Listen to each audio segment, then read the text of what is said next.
प्यारे बच्चों, कैसे हैं आप सब। आज हम करने वाले हैं आपकी PT1 एग्जाम के लिए जो इम्पोर्टेंट क्वेश्चन है class 7 SST chapter 9 from the ruler to the rule types of government के। ठीक है, तो MCQ में फर्स्ट क्वेश्चन है, who wrote the Arthashastra. Answer is Kautilya. The source of power in democracy is, answer है the people. Next, which function of government is related to making laws. ठीक है, making laws कौन करता है, लेजिस्लेटिव। ठीक है बेटा, लेजिस्लेटिव क्या होता है, लेजिस्लेटिव वो जगह होता है जहाँ पर जैसे हमारी इंडिया की बात कही जाए तो हमारे यहाँ क्या होता है, लोकसभा होती है, राज्यसभा होती है ना। तो लोकसभा में और राज्यसभा में जो मेंबर इलेक्टेड होते हैं ना, वो बैठते हैं और वो क्या करते हैं, वो लॉ बनाते हैं। ठीक है, तो उसको कहते हैं हम लेजिस्लेटिव।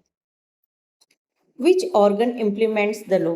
कौन सा लॉ, जैसे लेजिस्लेटिव तो क्या उसने क्या लॉ बनाया, अब उसको इम्प्लीमेंट कौन करेगा, रन कौन करेगा, एग्जीक्यूट कौन करेगा, वो करेंगे एग्जीक्यूटिव।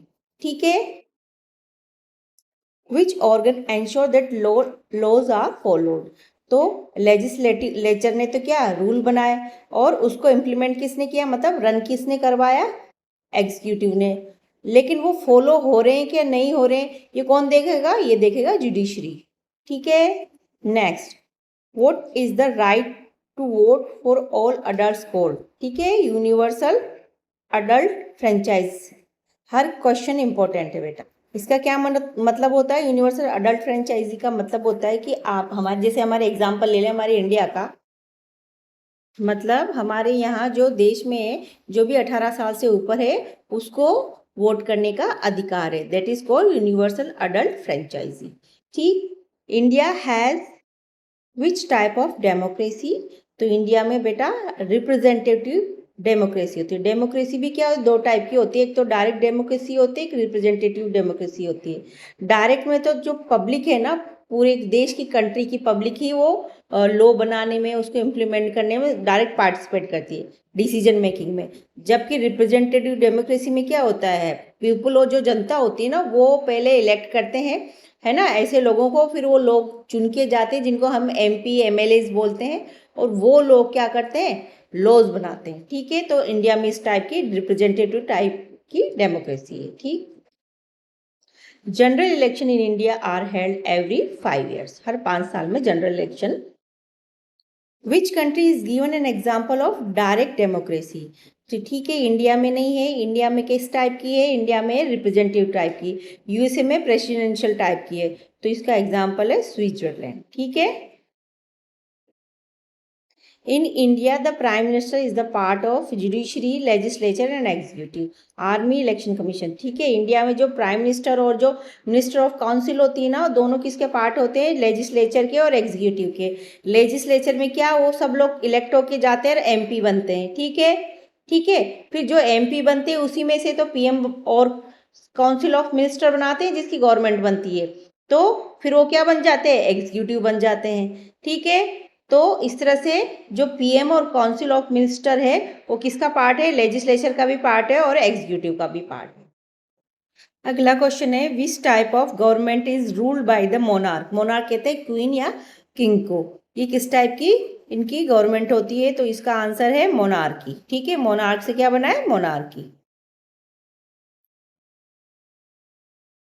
तो बेटा जो सऊदी अरेबिया है ना, इसमें है ना, इज एन एग्जाम्पल ऑफ, ये है एब्सोल्यूट मोनार्की। ठीक है, एब्सोल्यूट मोनार्की क्या होता है, जिसमें पूरा जो कंट्रोल होता है ना, किंग और क्वीन के पास होता है सारा पावर, है ना, द किंग और queen has all the power.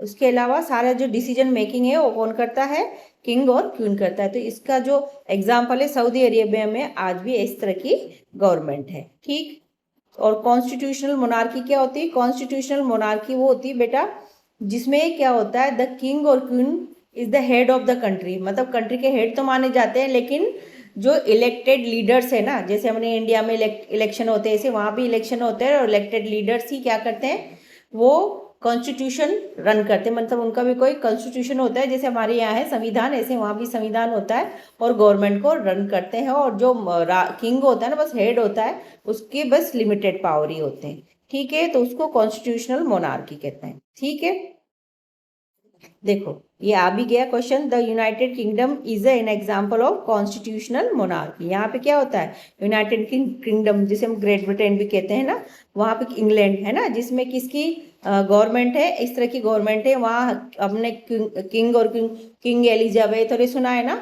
बस वो हेड ही होते हैं कंट्री के, बाकी रन कौन करता है, वहाँ की गवर्नमेंट को रन करता है कौन, जो पीपल इलेक्टेड होके आते हैं और जो वहाँ का कॉन्स्टिट्यूशन है उसके अकॉर्डिंग गवर्नमेंट चलाते हैं। तो एग्जाम्पल किसका हो गया है, कॉन्स्टिट्यूशनल, नॉट मोनार्की नहीं आएगा बेटा, यहाँ क्या आएगा, किस तरह की, हाँ सॉरी, कॉन्स्टिट्यूशनल मोनार्की सही बोल रहा है। ठीक है, कॉन्स्टिट्यूशनल इस तरह की, यहाँ हेड मतलब किंग होते हैं, लेकिन जो उनका गवर्नमेंट चलती है वो कॉन्स्टिट्यूशन के अकॉर्डिंग चलते हैं। और कौन चलाते हैं, जो इलेक्टेड लीडर्स है। ठीक, तो इस तरह से जो मोनार्की गवर्नमेंट है ना, कितने टाइप्स की होगी, 2 टाइप्स की होगी, एक तो एब्सोल्यूट मोनार्की और दूसरी कॉन्स्टिट्यूशनल मोनार्की।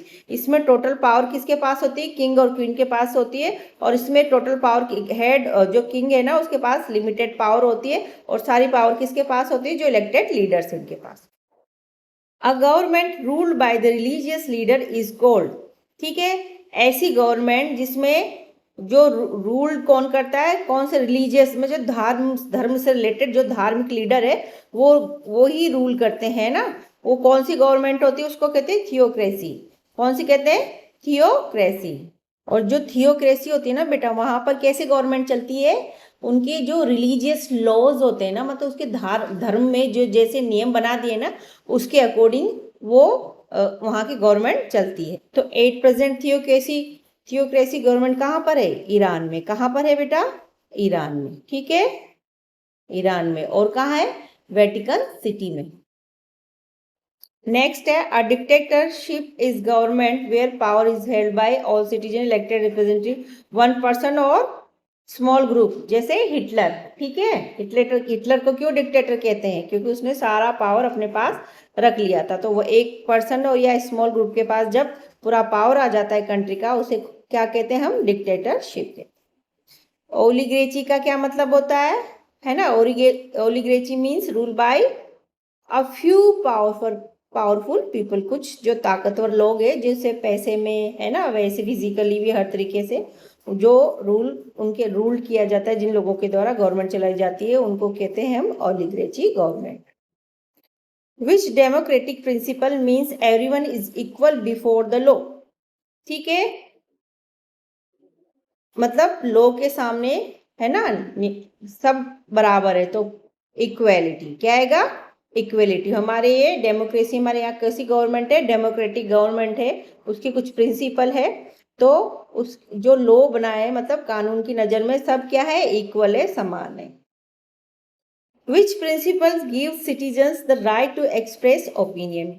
ठीक है, इनमें से जो डेमोक्रेटिक गवर्नमेंट है उसके प्रिंसिपल दिए हैं, है ना, इनमें से कौन से प्रिंसिपल है, मोनार्की नहीं है, है ना, मोनार्की थे, जिससे एक्सप्रेस ओपिनियन, मतलब आप अपने विचार खुल के रख सकते हो, जैसे इक्वलिटी, फ्रीडम, जुडिशरी।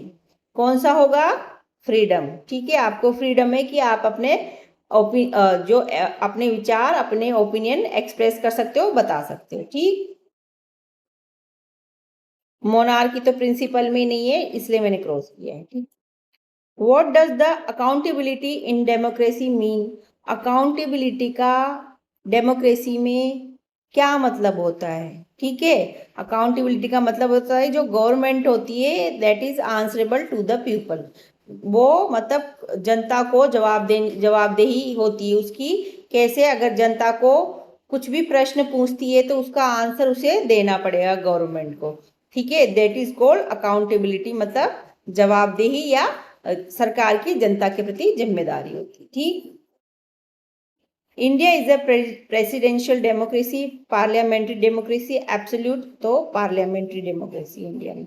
ठीक है बेटा, तो अगर ये है बेटा इम्पोर्टेंट क्वेश्चन, अगर आपको मेरा वीडियो अच्छा लगा है, पढ़ाना अच्छा लगता है, तो please like share subscribe my channel.